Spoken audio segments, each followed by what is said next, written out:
లో కూటమి పోటీ చేయడం ఖాయంగా మారిందా? ప్రస్తుతం సీఎం రమేష్ ఇచ్చినటువంటి కౌంటర్ కేటీఆర్ చేసిన వ్యాఖ్యలు చూస్తుంటే నిజంగానే అంటే డైవర్షన్ పాలిటిక్స్ ఏమైనా నడుస్తున్నాయా, లేదంటే నిజంగానే అక్కడ ఏదో జరిగిందా, సంథింగ్ ఇస్ దేర్ అనేది అనిపిస్తుంది అనేది చూడాలి. ఈ చర్చ గత చాలా కాలంగా ఉన్నా కూడా ప్రజెంట్ సిచ్యువేషన్లో ఇది కొంచెం హాట్ టాపిక్గా మారింది.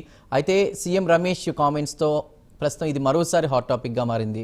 ఒకవైపు టీఆర్ఎస్ను బీఆర్ఎస్గా మార్చి నాలుగు ఖర్చుకున్నటువంటి కారు పార్టీ అధినేత ఆ నష్ట నివారణ కోసం మళ్ళీ తెలంగాణ సెంటిమెంట్ను రగిలిస్తున్నారన్న వ్యాఖ్యలు, వార్తలు వినిపిస్తున్నాయి. మరోవైపు కేంద్రంలో పట్టు పెంచుకున్న చంద్రబాబు నాయుడు, పవన్ కళ్యాణ్ కూడా తెలంగాణలో అడుగు పెడతారా అన్న అనుమానాలు కూడా బలంగా వినిపిస్తున్నాయి. రైట్, దానికి సంబంధించే మనం మాట్లాడుతున్నాం.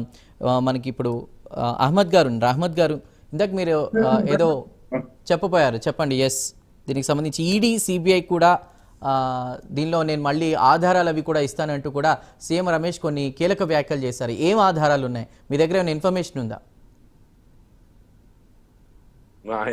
సీఎం రమేష్ గారి దగ్గర ఏం ఆధారాలు ఉన్నాయో మాకు తెలీదు. ఆయన అది కేటీఆర్ గారికి ఆయనకి తెలియాల్సిన విషయం, ఎందుకంటే అది వాళ్ళ పర్సనల్. కానీ ఒకసారి సీఎం రమేష్ గారి మొత్తం బయట మీరు కనుక చూస్తే రిత్విక్ కన్స్ట్రక్షన్ 2020లో అహ్మద్ గారు సారీ ఫర్ ద ఇంటరప్షన్, నేను మళ్ళీ మీ దగ్గరకు వస్తా. ఇందాక బీఆర్ఎస్ వాళ్ళ సిగ్నల్ డిస్కనెక్ట్ అయింది. విజయార్య క్షత్రి గారు, ఇందాక నేను అన్నా బీఆర్ఎస్ను బీజేపీలో విలీనం చేస్తామని లేదా సీసీ ఫుటేజ్ ఆధారాలు మా దగ్గర ఉన్నాయని సీఎం రమేష్ వ్యాఖ్యలు మీరు ఏ విధంగా చూస్తారు? తెలంగాణ ఆత్మగౌరవాన్ని తాకట్టు పెట్టారు వాళ్ళు అంటూ కూడా కామెంట్స్ చేశారు, కామెంట్లు కూడా వినపడుతున్నాయి. దానికి మీ సమాధానం ఏంటి విజయ్ గారు? సీఎం రమేష్ గారు మాట్లాడితే నేను స్పందించాల్సిన అవసరం లేదండి. ఎవరి పార్టీ రాజకీయాలు వాళ్ళు చేసుకుంటూనే ఉంటారు.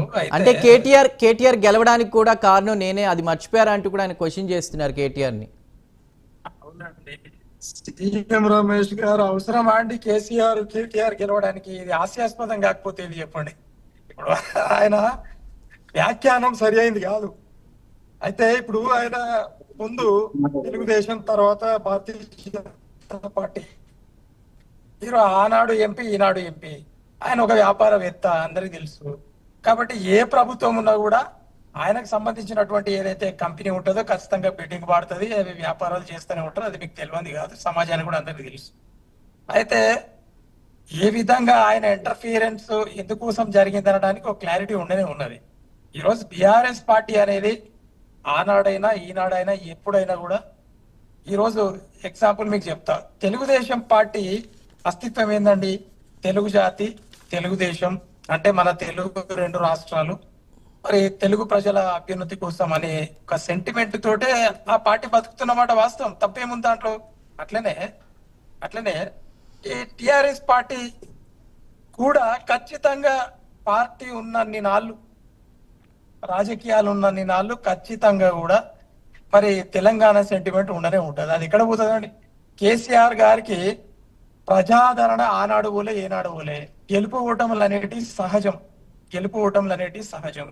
అన్నప్పుడు ఒక పర్సెంట్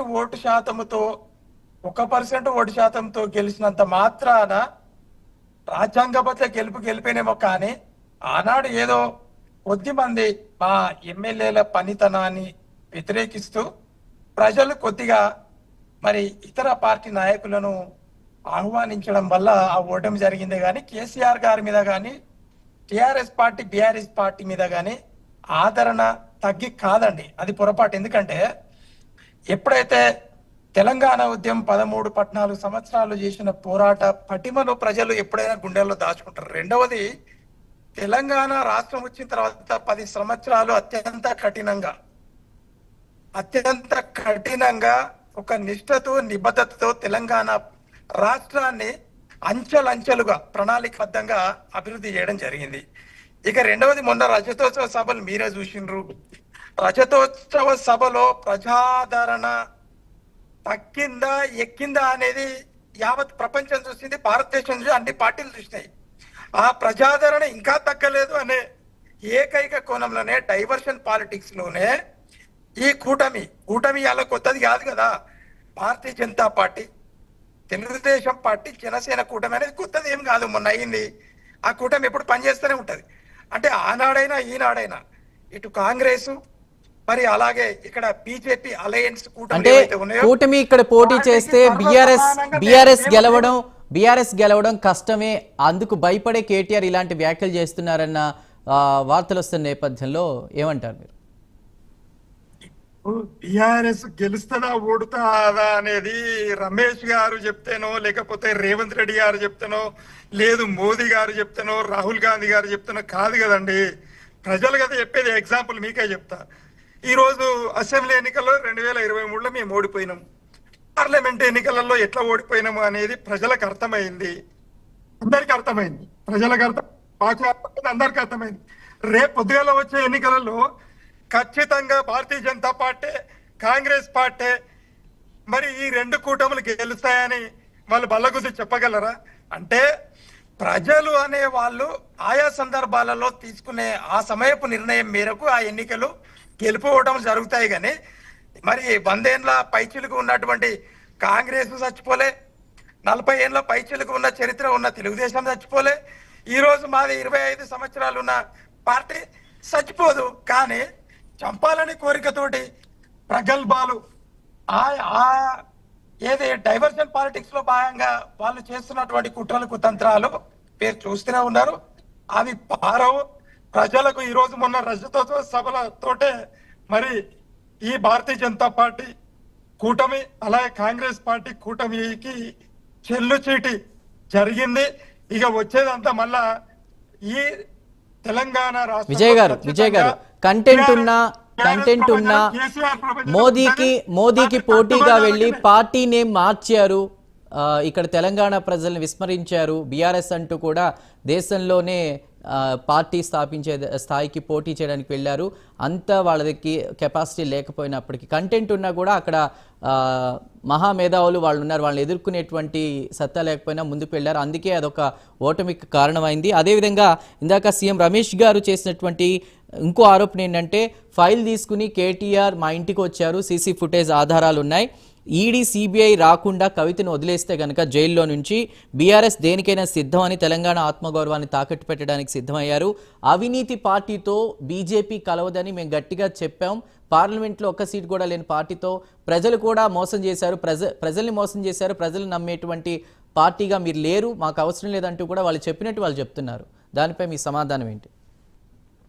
ఇప్పుడు ఈరోజు సీఎం రమేష్ గారు సరే తన వాదన తను వినిపించాడు, కానీ అది ఎంతవరకు నిజం? ఒకవేళ అదే నిజమైతే కవితమ్మ గారిని అరెస్ట్ కానివ్వరు కదా, 163 రోజులు జైల్లో ఉండదు కదా. అలాగే నిజంగానే ప్రజాదరణ అరెస్ట్ చేసిన తర్వాత నేను చెప్పింది జైలు నుంచి బయటకు తీసుకురావడానికి ఆయన వెళ్ళారంటున్నా. చెప్పండి. జైల్లో నుంచి బయటకు తీసుకురావాలంటే మేము ఏం చేయాలి చెప్పండి, పొత్తు పెట్టుకోవాలా, దానికి కూడా మేము రెడీ అని కేటీఆర్ చెప్పినట్టుగా సీఎం రమేష్ చెప్తున్నారు. అవునండి, ఒక మాట, ఈ రోజు మనం వెనకాల మాట్లాడుకున్నది ఎవరు బహిర్గత పరుస్తారండి అంటే బ్లాక్ మెయిలింగ్ మోదీ గారు, ఆ పార్టీ అధ్యక్షులు, ఆ పార్టీ గణం, అధికార గణం, అలాగే బ్లాక్ మెయిలింగ్ పాలిటిక్స్ కు ఒడిగట్టినటువంటి రేవంత్ రెడ్డి గారు, కాంగ్రెస్ పార్టీ, ఇది కదా మా మీద వేస్తున్న ఇదంతా బ్లాక్ మెయిలింగ్ పాలిటిక్స్. అంటే అనుకుందాం, ఒక ఎంపీ ఇంకొక ఎంపీతో, ఏ పార్టీ ఎంపీతో కలిసి హక్కు అధికారం ఉంటది, ఒక ఎమ్మెల్యే ఇంకొక పార్టీ ఎమ్మెల్యేతో కలిసి మాట్లాడే అధికారాలు ఉంటాయండి. అవి పౌర హక్కులు, దాన్ని హరణ ఎట్లా చేస్తారు?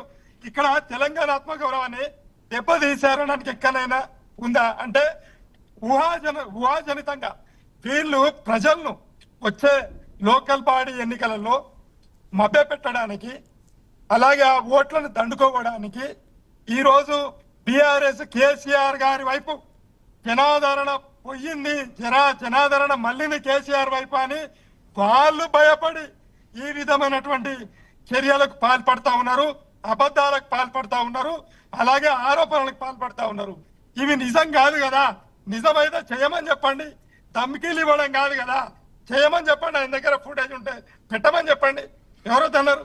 మేము తెలంగాణ ఆత్మగౌరవ పతాక కేసీఆర్, తెలంగాణ అంటేనే కేసీఆర్, కేసీఆర్ అంటే తెలంగాణ ఆత్మగౌరవాన్ని నిలబెట్టినటువంటి కేసీఆర్ గారు ఒక ఆఫ్టర్ ఆల్ ఈ కాంగ్రెస్ పార్టీలో కలుపుతారా పార్టీని? ఒక ఆఫ్టర్ ఆల్ భారతీయ జనతా పార్టీలో కలుపుతారని ఎవరైనా నమ్ముతారా అండి?